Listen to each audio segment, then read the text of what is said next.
بسم اللہ الرحمن الرحیم۔ پیارے دوستو، ایک شخص کے گھر والوں نے اپنی پسند کی شادی کی، لیکن وہ شخص جس کی شادی ہو رہی تھی وہ اس رشتے سے خوش نہیں تھا۔ پہلے دن سے ہی اس نے اپنی بیوی کو بیوی نہیں سمجھا، بلکہ صرف اسے اپنی نوکرانی سمجھتا تھا۔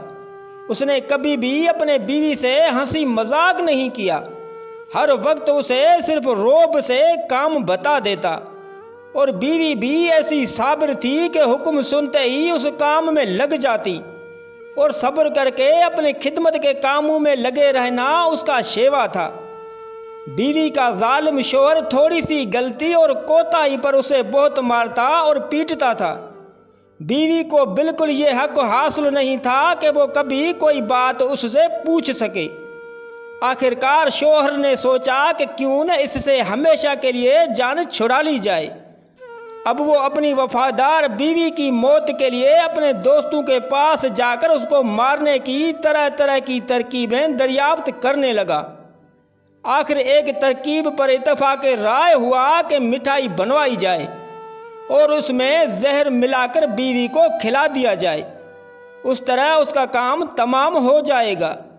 شوہر بیوی کے پاس وہ زہر آلودہ مٹھائی لے آیا اور بیوی کو بڑے پیار سے کہنے لگا، یہ مٹھائی میں تیرے لیے لے آیا ہوں، اسے کھا لو۔ بیوی اس کی زندگی میں پہلی دفعہ اتنی محبت دے کر بہت خوش اور حیرت زدہ ہوئی، اور اسے بھی یہ یقین ہو گیا تھا کہ اس مٹھائی میں زہر ہے۔ شوہر نے کہا، اسے کھا لو۔ بیوی نے 3 مرتبہ پوچھا کہ کھا لوں۔ اس ظالم شوہر نے 3 دفعہ یہی جواب دیا کہ ہاں، اسے کھا لو۔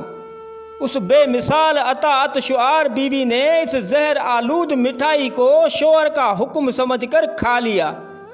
پھر وہ ظالم شوہر باہر چلا گیا اور دوستوں کے ساتھ جا کر بیوی کے موت کی خوشی کے جشن منانے لگا، اور اس کی موت کی خبر سننے کا انتظار کرنے لگا کہ ابھی اس کے موت کی خبر آئے گی۔ وہ یہ سوچ ہی رہا تھا تو اتنے میں ایک شخص بھاگتا ہوا آیا، آ کر کہنے لگا کہ جلدی گھر چلو، تمہاری بیوی کی آخری سانسیں چل رہی ہیں اور وہ بار بار تمہارا نام لے رہی ہے۔ جب یہ ظالم شوہر گھر پہنچا تو بیوی سامنے پڑی تھی، منہ سے جھاگ بہہ رہی تھی، زندگی اور موت کی جنگ لڑ رہی تھی۔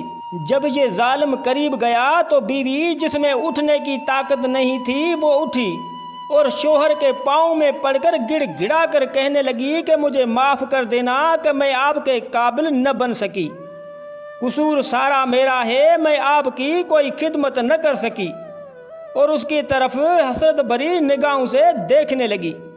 اس کی آنکھوں میں آنسو تھے کہ رکنے کا نام ہی نہیں لے رہے تھے۔ اس کی یہ تابع داری، فرمان برداری اور سچی محبت اور خلوص کو دیکھ کر اس شخص کی آنکھیں کھل گئی۔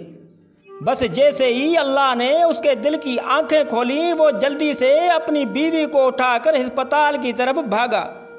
ڈاکٹر نے جلدی سے اس نیک دل خاتون کا معدہ واش کیا اور سارا زہر نکالا، اور وہ شخص بھی اللہ کے سامنے گڑ گڑایا اور اپنے کوتاہیوں پر اللہ کے حضور معافی مانگی۔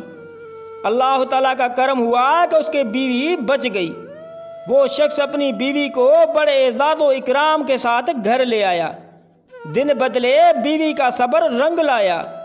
اب وہی شوہر جو دوسروں کے سامنے اس کی بے عزتی کرتا تھا اور نوکرانیوں والا سلوک کرتا تھا، نہایت اکرام و اعزاز کرنے لگا۔ پہلے ان کے گھر جو بھی لوگ آتے وہ ان کے سامنے بیوی کو نوکرانی کہتا تھا۔ اب وہی لوگ اگر اسے پوچھتے کہ تیری نوکرانی کہاں ہے تو وہ کہتا ہے، وہ سامنے میرے گھر میں بیٹھی ہے، اب میری زندگی بہت پرسکون ہے۔